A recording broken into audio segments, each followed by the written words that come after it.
قبس كالغيث المدرار نقطف من كل الأزهار وبنهج الغر الأطهار نسلك درب العلم ونعمل قبس كالغيث المدرار نقطف من كل الأزهار وبنهج الغر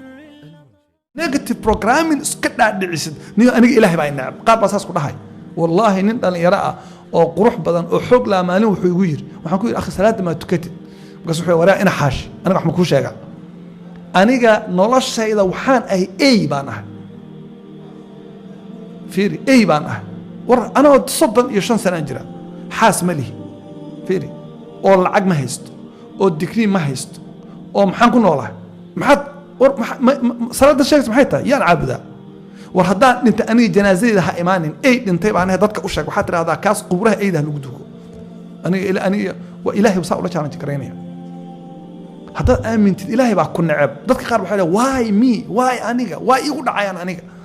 why aniga waa aniga gabdhaha qaar baa ku dhahaya sheekh nin baan guursaday waa istagaalay waa isku dhacanay anoo gabar fiican wuu ifuray mid kale wuu ifuray hadda mid saddexaad buuq baan ku jiray maalin walba aniga xaggee balaayad igala socota hooyadeena ima habaarin dadkana waa dhib kama sameeyo way aniga dhibka ay daba socdaa ilmihii waa iga halaabeen dhibaata ugu dhacaysa akhi waxaasoo dhan waa imtixaan waay waa inaad waxaa lagu daaweeyaa positive programming inaad iska dhaadhicisid noloshu way fiican tahay